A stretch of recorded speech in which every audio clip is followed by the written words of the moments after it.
네, 역사적으로 생각을 해본다면은요, 이 아하수에로 왕은 바사 제국의 왕이었습니다. 바로 불과 몇십 년 전에는 바벨론 제국이었었습니다. 바벨론에 의해서 이 유다 민족이 포로로 지금 잡혀온 것 아닙니까? 그러니까 대제국이라고 할지라도 수백 년을 가는 나라가 아니라 불과 100년도 못 돼서 바사라는 나라로 이렇게 바뀌었고, 또 세계사적으로도 보면은 한 100년 정도만 지나면은 주전 3, 400년대에는 그 헬라 제국의 알렉산더 대제가 인도까지 정복해서 대제국을 또 건설합니다. 그러니까 아하수에로 왕이 왕의 시대에 유다인들이 이처럼 크게 승승장구했었던 것은 불과 또 100년이 지나면 다른 대제국의 치하로 넘어가는 그러한 역사적인 배경이 있습니다. 자, 이제 하만을 나무에 달아 처형한 지 시간이 벌써 8, 9개월가량 지나 마침내 아달월 13일이 되었습니다. 태양력으로는 2월과 3월입니다. 이날은 이제 드디어 유다인을 위한 조서가 시행되는 날이었습니다. 애초에는 이날이 유다인들이 진멸되기로 약속된 날이었습니다마는 이제는 오히려 유다인이 대적들을 진멸하는 날이 되었습니다. 그 대적들은 구체적으로 하만의 민족이었습니다. 더 구체적으로는 저 출애굽까지 기원이 올라가는 아말렉 족속이었습니다.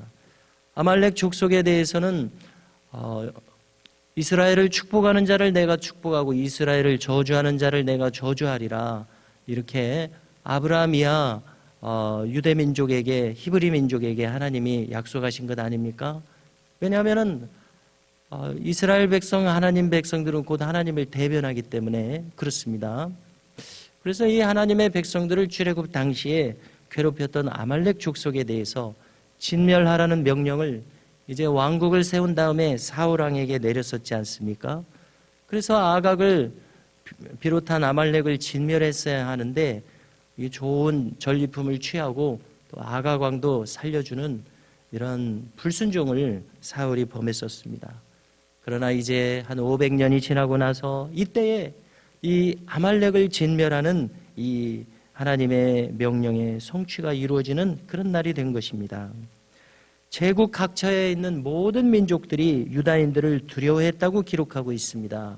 또 각 지방의 지방관들과 총독들과 관료들이 제국의 제2인자인 모르드게를 두려워해서 유다인들에게 적극 협조하는 날이 되었습니다. 마치 저 애굽의 요셉처럼 또 바벨론 시대의 다니엘처럼 모르드게가 총리의 자리에 올라서 이처럼 큰 명성과 영광을 입었던 그 사실을 기록해주고 있습니다. 모르드게의 명성이 더욱 높아져 갔다고 기록하고 있습니다. 그리고 각 지방에서 순서대로 시행되었습니다. 마찬가지로 이 제국의 도성인 수산성에서도 대적들을 500명이나 진멸했다고 기록합니다. 더불어서 오늘 이름이 거명되어 있는 하만의 10아들도 죽음을 피하지 못했습니다. 진멸하고 재산도 다 취하도록 조서에 내려졌었습니다마는 오늘 내용을 보니까 특히 유다인들이 대적들의 재산을 손대지는 아니하였다, 이렇게 기록합니다. 왜냐하면 재산을 거두는 것이 본 목적이 아니었기 때문에 이렇게 행한 것으로 생각이 됩니다. 자, 출애굽 시절부터 비롯된 이 아말렉에 대한 진멸 명령이 이제 성취되었습니다.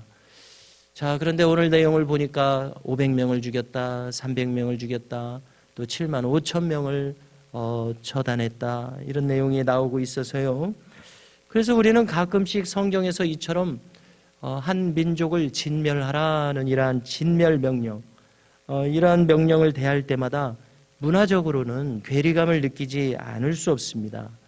이러한 잔인한 일을 어떻게 하나님은 명하시는가, 이러한 의문이 현대를 살아가는 우리로서는 늘 들 수밖에 없는데요. 자, 이것을 어떻게 이해해야 하겠습니까?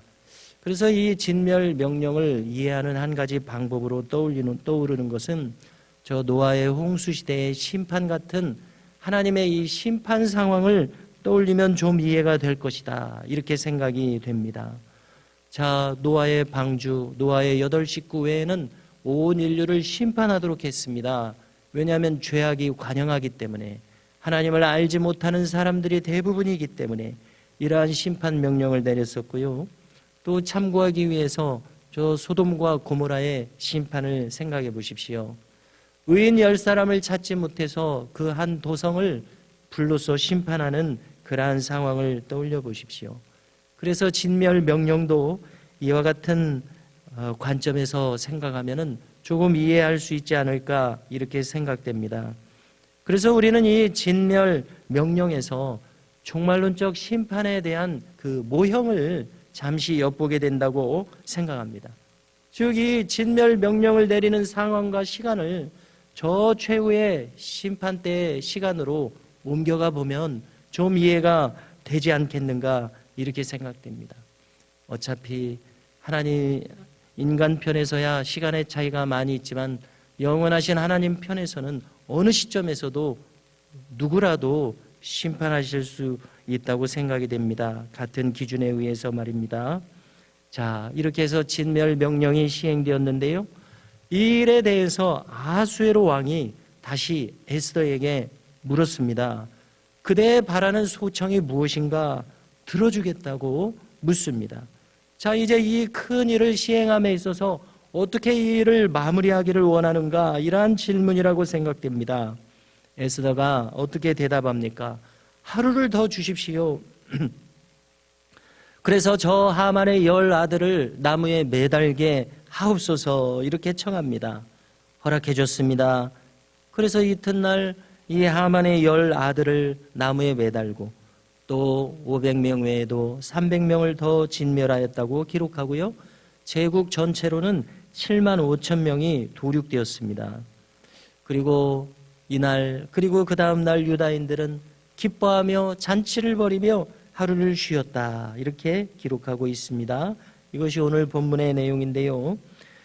아각과 아말렉을 진멸하라는 이 하나님의 명령을 사울 왕은 그것을 대범하게도 불순종했습니다.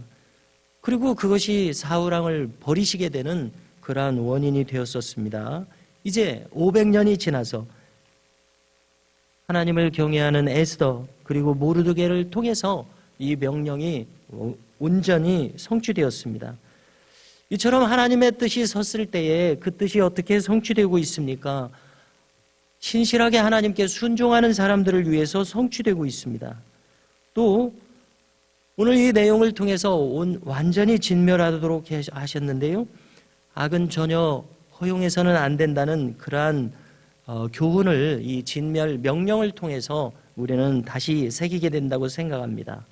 이렇게 하나님께서는 우리로 하여금 하나님 앞에서 순전하고 또 하나님 앞에서 성결함을 추구하도록 부르시며 또 이렇게 살기를 원하신다는 것을 다시 한번 확인하게 된다고 생각합니다.